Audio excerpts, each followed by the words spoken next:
Hola chicos, espero que se encuentren muy bien.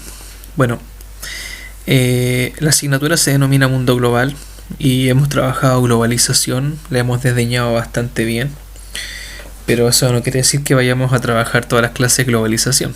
Por más que sea de Mundo Global, hay muchos temas relacionados con que también son de carácter global, de carácter mediático y sobre todo contingente. Y uno de ellos tiene que ver con los procesos migratorios en la historia contemporánea. En este caso vamos a enfatizar en la situación que está viviendo América Latina en la actualidad. Vamos a analizar algunos casos y vamos a analizar también las razones, ¿cierto?, de estos procesos migratorios, para posteriormente finalizar con algunas interrogantes que podríamos dejar abiertas y que usted obviamente va a responder de manera interna y según lo que usted piense y que analice según este proceso. El objetivo del día de hoy, vamos a caracterizar los procesos migratorios en América Latina a través de análisis de fuentes. En este caso las fuentes son principalmente gráficas, mapas, etcétera, para trabajar en este caso el pensamiento crítico. A través obviamente de la contingencia y de la realidad que estamos viviendo como país y sobre todo también en la región de América Latina. Una breve introducción. A lo largo de la historia de la humanidad siempre han existido los procesos migratorios, oleadas migratorias, ciertos movimientos de personas desde un lugar hacia otro. Por ejemplo, las primeras ocupaciones en América, ¿cierto?, se deben justamente a oleadas migratorias que ocurrieron hace aproximadamente 30.000 años atrás. Desde Asia, ¿cierto?, hacia América. Entonces, en toda la historia de la humanidad siempre han estado presentes estos procesos.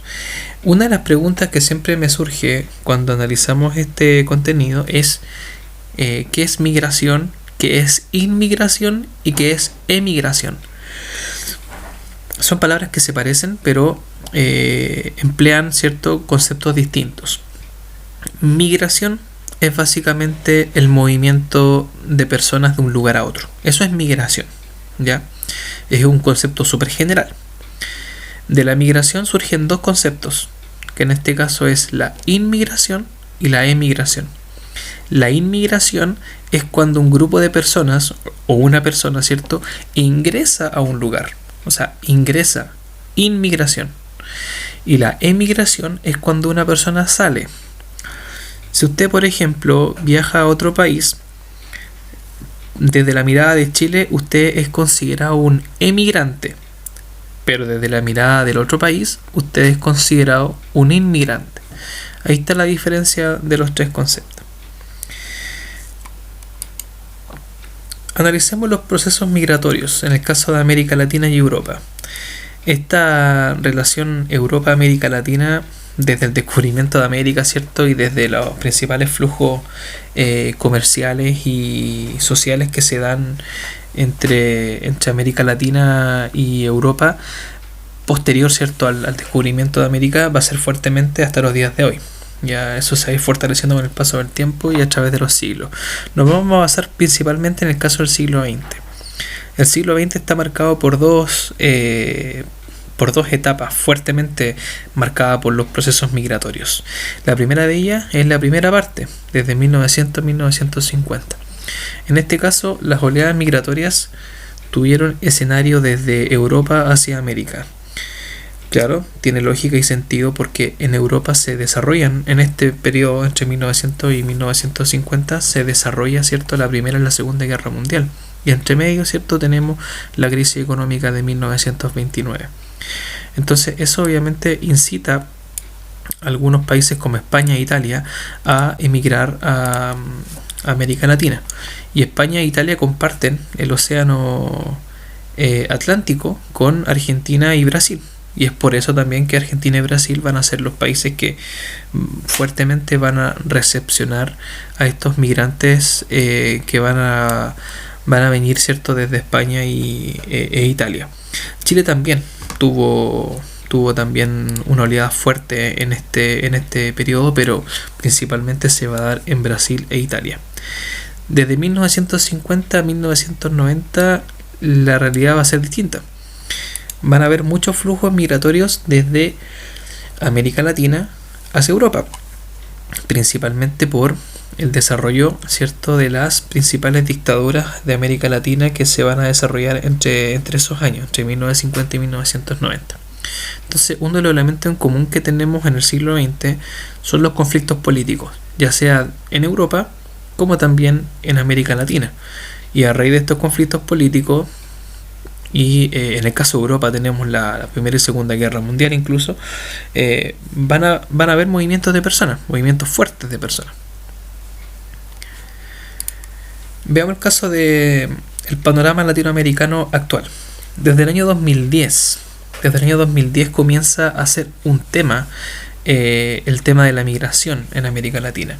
En este caso hablamos de una migración interna, porque es dentro de países de América Latina que comparten el mismo continente que comienzan a desarrollar diferentes procesos migratorios. Es una migración interna, no es una migración externa, o sea, no son procesos desde América Latina a Europa o viceversa, es dentro de América Latina. Analicemos primero la proporción de inmigrantes en el mundo. En este caso, vemos que una de las regiones con mayores inmigrantes en el mundo, tenemos el caso de Europa. Ya Europa siempre ha sido un foco de inmigrantes a nivel mundial. Tenemos el caso de ¿cómo se llama? Estados Unidos, que también es un gran foco de inmigrantes a nivel mundial. Y ahora también tenemos el caso de América Latina. América Latina de a poco se ha ido posicionando fuertemente en el desarrollo migratorio, pero insisto, es una migración interna, no es una migración externa, es una migración interna porque son dentro de los mismos países de América Latina. El caso de Australia también es un caso bastante interesante. Últimamente ha crecido mucho su población de inmigrantes, y esto es debido justamente primero a la posición geoestratégica y las oportunidades económicas que ha generado. Mucha población chilena desde hace un tiempo ha inmigrado a Australia principalmente por las oportunidades laborales que se han ido desarrollando en ese país. Tenemos el caso de Emiratos Árabes, por ejemplo, que el 88% de la población total es de inmigrantes. El caso de Qatar, 75%. En estos dos casos se debe principalmente por temas económicos. Estos son los dos países con economías más fuertes de Medio Oriente, y eso debido a que justamente los países vecinos han instado, ¿cierto?, por emigrar a esos lugares. El caso de Emiratos Árabes, el caso de Qatar. En el caso de Omán es algo similar. De hecho, Omán presenta una población masculina realmente impresionante entre los rangos de 25 y 40 años. Principalmente por un tema laboral, por un tema de mano de obra.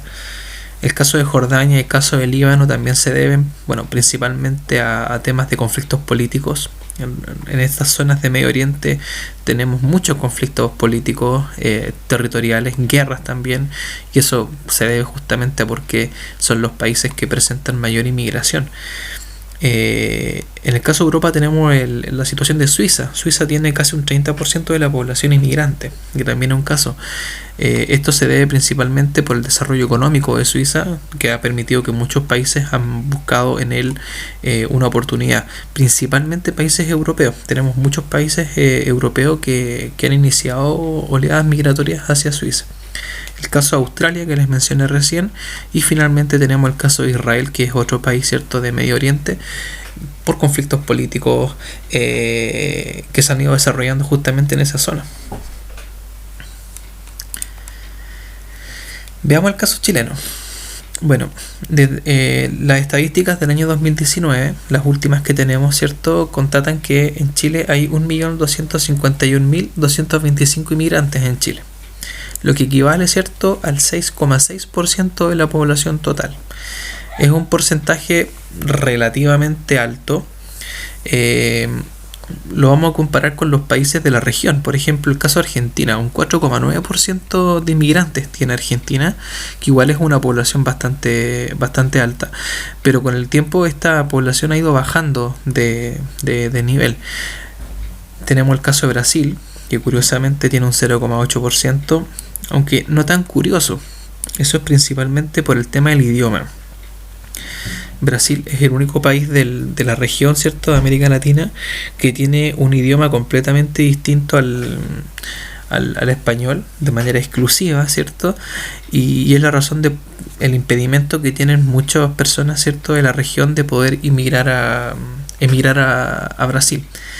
Y aparte de eso también tenemos los conflictos políticos y sociales que se están desarrollando en Brasil, la marcada desigualdad que hay económicamente hablando, y eso también ha alejado a muchas personas de ver como un destino, ¿cierto?, Brasil, para poder desarrollarse. Brasil puede ser un destino turístico fuerte, pero una cosa es ser un destino turístico y otra cosa es ser un destino para vivir. El caso de México es un caso muy similar al de Brasil, pero en el caso de México, si bien la lengua que se habla ahí el español, es porque México tiene más salidas que entradas. O sea, hay más gente que sale de México que gente que ingresa a México. De hecho, tenemos muchos casos de inmigración de México hacia Estados Unidos, de México hacia Panamá, etcétera. Entonces, por esa razón, México tiene una cifra tan baja de inmigrantes, de población inmigrante en comparación con su población total. El caso de Panamá, fíjense, 8,3%, es el caso más alto de América Latina, y eso se debe justamente a patrones geográficos. Lo mismo pasa con Panamá, y en el caso de Colombia algo similar. Ya, por ejemplo, hay mucha población venezolana, tomando el tema de Venezuela, que migra a Colombia, pero eso es principalmente porque Colombia está al lado de Venezuela. Pero desde Colombia también hay muchas salidas, entonces por eso es que la población de inmigrantes también no es tan alta. Es casi parecido al caso que se da en México. Y tenemos el caso de Panamá, que es un 4,4%, que es un caso muy similar al de Colombia con respecto a Venezuela, que también comparte límite.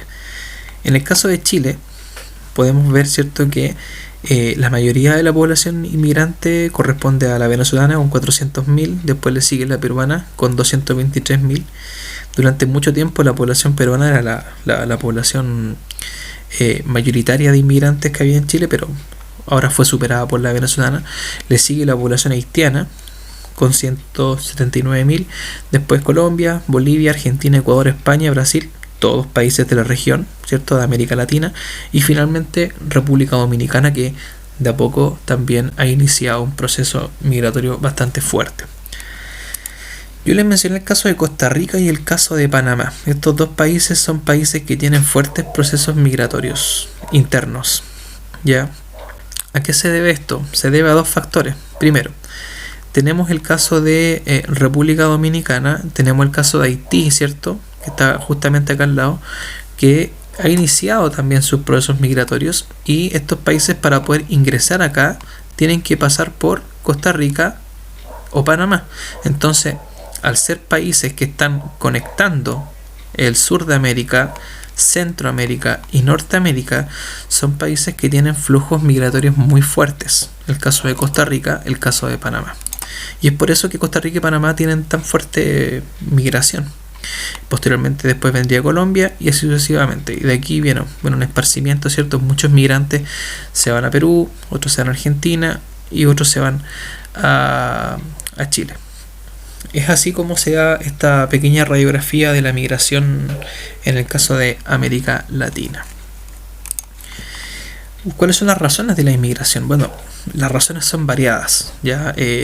Aún así, estas razones representan dificultades principalmente de situaciones para poder vivir en el país de origen, y eso ha generado que las personas tengan que buscar otro destino, ¿ya? Europa, por ejemplo, hace un tiempo atrás flexibilizó el ingreso de inmigrantes, principalmente porque al ser países envejecidos, al ser países con alta población anciana, generó una falta de mano de obra. Entonces eso a la vez también posibilitó a que muchos países ingresaran a Europa, y muchos países también africanos aprovecharon la oportunidad de ingresar a Europa. En el caso de América Latina es algo distinto, porque tenemos primero la búsqueda de nuevo horizonte económico, estabilidad política y económica, conflictos políticos, proyecciones educativas o laborales, y finalmente el caso de los conflictos y las guerras. En el caso de cada país obedece a diferentes tipos, ¿cierto?, Eso sería, chicos. Los dejo y a continuación vamos a desarrollar la actividad.